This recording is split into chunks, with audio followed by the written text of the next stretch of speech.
Still, you're not in the frame. I am. Here I am. You need to be closer. Here I am.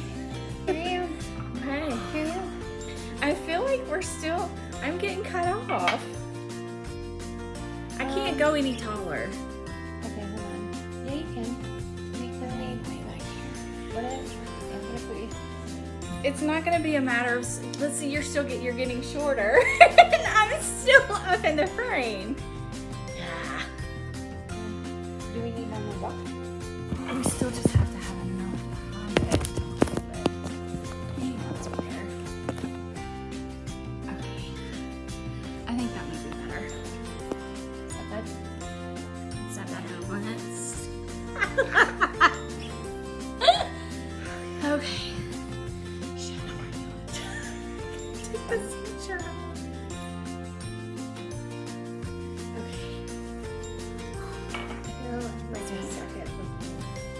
It'll be fun. Okay. All right. Cheers. Happy Sunday. Okay. Ready? Yeah. All right. Hey, y'all. I'm Amanda, Hi, I'm Tammy. and this is the Widow's Walk podcast, episode number 1. Yeah, our first. Our pilot. And all of the techie stuff is in a truck somewhere between Michigan and Colorado. Yeah. So we have 0 lights, 0 tripod. You're balanced on some books and a candy bowl. And we're drinking wine out of whiskey glasses from Treverson. Because I've already broken the glasses. Like, we were about to get ready to pour and I knocked it over and shattered it everywhere. So there's that. This is how this podcast is going to go. So this is our introduction. This will be our introduction.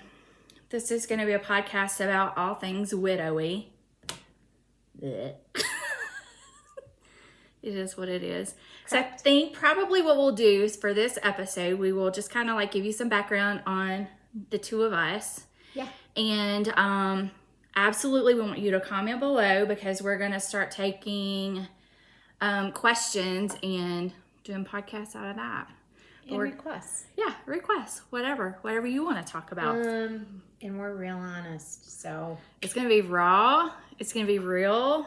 We're going to laugh a lot. We may cry a lot. And we're definitely going to laugh a lot. Yeah. Listen, spoiler alert, there's going to be some swear words. Just if that's not your thing, then. Not from me. Only me. I guess I'm going to be the only one that cusses like a sailor, but. Right. Anyway, so there'll be contact information in the description box below. I've set up like an email account and I can't remember the passwords. It's going to take me a minute. I'm just the co-host. I'm just here for the wine. Just here for the wine out of whiskey glasses. So, Right. okay, so I guess I'll just go into my story and then you can tell yours. Mm-hmm. Mm-hmm. So, I'm Amanda. I am a widow of 3 years now. My husband and I met when I was 18. I was 18 years old when he and I met. He was in the military in the Navy and I was in college. I did like go to boot camp during the time that we were dating because I was Naval Reserve. He was active duty Navy. We got married while he was still in the military and kind of moved around with that and then moved back to Alabama to raise our family. Together, he and I have 2 boys and then he has a son from a previous relationship. So we've got 3 boys. I am a nurse practitioner. He like really pushed me to go to school and get, a good career under my belt. And so he stood by me through all of that. We were married for 28 years. We had a great marriage. I mean, it wasn't all rainbows and unicorns. There were plenty of times when I was like, I'm going to choke you out, dude. But we were from a generation, I feel like, that you fought for what you wanted. And if you wanted your marriage to work, you fought to make it work. And that's what we did. And so we were married for 28 years. In 2019, I had the opportunity to move to Michigan for a job. He was from Michigan. And we had always lived in Alabama or Florida. And so I moved to Michigan for my job, and that's where I met Tammy, who is my twin. She is Southern on the inside. Southern and tall on Yes, the inside. yes. And so we met. We are both the same age. We are both in the same career. We're both boy moms. Our husbands were about the same age. And so it's just like literally fate that we were supposed to meet. My husband had lupus, and so when he got sick with lung cancer, we kind of not really just like brushed off his symptoms, but we just didn't look in the right place. We always considered them to be symptoms from his lupus. And so in early 2020, he started getting sick, and we just attributed all of that to his lupus. And then in August of 2019, he was diagnosed with lung cancer and then died 6 weeks later from complications from his radiation therapy. And so I've been a widow now for 3 years. This is never where I thought I would be. I never thought that I would be, navigating life without him. And yeah, so it's been a real journey, and it's not easy. And grief I feel like it's a constant, and it's going to be a constant for the rest of my life. No matter where I am, who I'm with, that grief will always be there. So if you're on here thinking I'm going to tell you everything's going to be okay, that's not true. It's not. You just learn to deal with it and cope and, live your life the best that you can. I think the biggest lesson from this is that we're not promised a tomorrow. Life is short, and you better make the most of every minute you're given. That's how I feel. So that's kind of my story. And so now here's Tammy. I am Tammy. I met my husband. A lot of you who will watch this know my story. I met my husband when I was 16. And he was about 4 years older than me. And let's just say that we went to prom, we went out to breakfast, and the rest is history. We were together for 33, almost 34 years. We were married for 31. We had 3 boys together.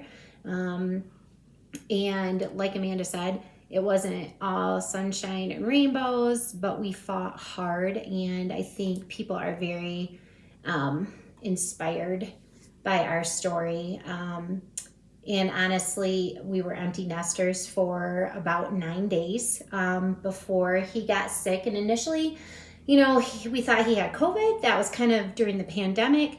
Also, do not recommend having a stage 4 cancer diagnosis during a pandemic.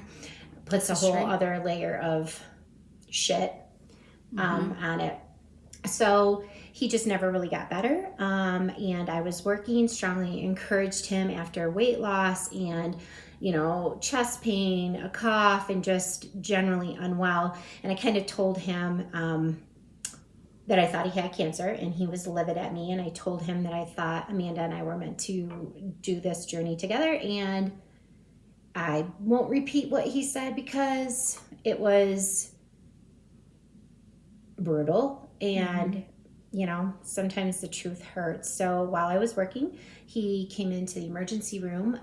They thought he initially had a pulmonary embolism, and we did a CT scan and found a 12 by 18 centimeter mass in his left pleural space. So while his biopsy was pending is when Amanda's husband passed away. And I knew that, I was going to be her. I didn't have 6 weeks. I had 6 months. And as much as I would like to say I value that time, I don't. I mean, it was valuable for him. I think he had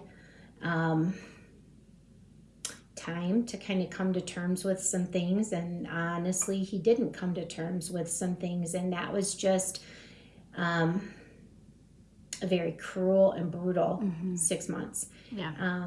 We did chemo, we did immunotherapy. It was never considered operable. And And yeah, I kept him at home the whole entire time. We had 2 hospital visits, one when he got diagnosed and got his biopsy, and then a second overnight stay just to get hospice involved and get those pain meds really on par. So yeah, that's kind of that story. So we are trying to make the best of a shitty situation. Yeah. I don't even know how else to say it. It's not all bad. Life on the day-to-day, it's not like it's the worst ever. There are worse things. Like I often think of some of my friends who have lost their partners when their kids were little, or when, they had way more life to live. But honestly, you don't think you're going to be here. And we both feel extremely ripped off. You raise your family, you think you're going to have, this time together as empty nesters, and not true. Not Dislike. Right. Dislike. So, yeah. There's that. Yeah, I remember. So when Russ was initially diagnosed, and we'll get into like all kinds of things with dealing with, just day-to-day stuff. But I remember him wanting to go straight to the VSO, the Veteran Service Officer, and set stuff up. And I was so pissed at him. And I was like, I don't want to do this right now. She means for his funeral. Yes, like he wanted to go set up all of his arrangements. He wanted all of that done. And I was so mad at him because I was like, we need to deal with this diagnosis. I'm not ready for that. And I'm so thankful, looking back, I'm so thankful he had all of that set up, because everything went so smoothly, so seamlessly, because he had already had the forethought. Because once he got that diagnosis, he accepted it and was like, okay, I need to do this, this, this, and this for him to have peace. And I remember feeling so jealous that y'all had more time together. But on the other hand, again, looking back, Russ Kavanaugh would have hated that. He would have hated every minute of it. And as traumatic and brutal, I feel like, as Russ's passing was, I can now say I'm thankful that it was so quick. Right. I can say that now. I mean, I don't think there's an ideal way or a good way to go. No.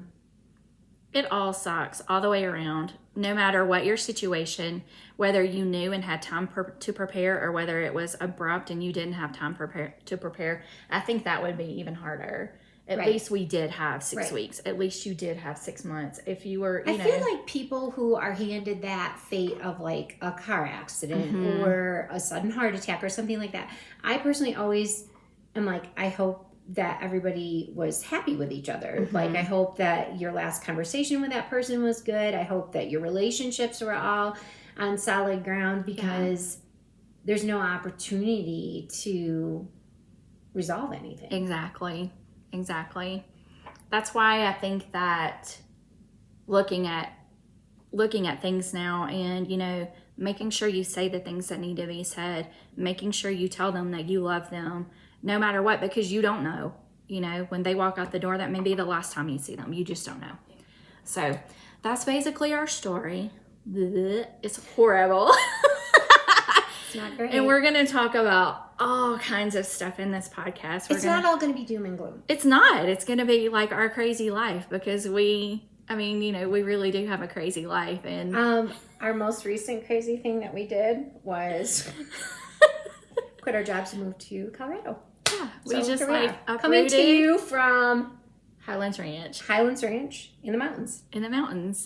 Yeah, we've been here for a whole week.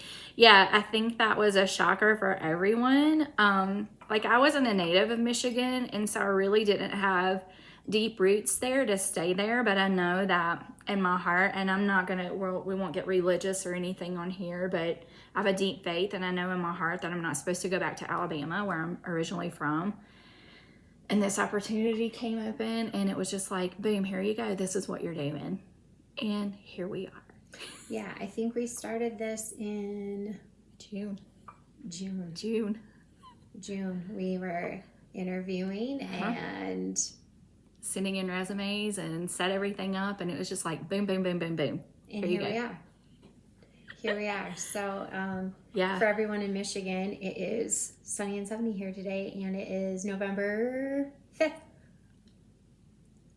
You're welcome for that. We've spent an insane amount of time in the sun. Michigan winters, like I love the beginning of winter. It's not terrible, but there's just no sun, and it makes all the difference in the world as to how it affects your mood. And It does. Every day really we've does. woken up and went, oh, another shitty day Another in shitty Colorado. day in Colorado. The Sun's sun's out. shining. I mean, to be fair, we did have a snowstorm like 0.2 seconds after we got here. Yes. But honestly, also that wasn't that bad. We just kind of hunkered down for a couple of days and did as we would in Michigan, kind of. And came through it. We had amazing help getting here, so that was good. And also, we found this great rental that couldn't be more perfect for transition. Yes. And you guys, They give us wine. they left us. So yeah, happy Sunday. So that's it. That's kind of our story. I feel like this is going to be just like a short and sweet episode, just to get us out there. And Yeah, we're going hiking in Red Rocks like shortly. So yeah, are we doing this like once a week? I don't know. Once every 2 weeks? We don't know. We don't know. We don't have no a plan. I really would like to. Sometimes maybe we'll go live, and once our subscribership gets up enough. So you're going to need to subscribe to our channel, hit the notification bell, and it will notify you when we put up new content. Like and share. Like and share. Like and share. Okay? Yeah.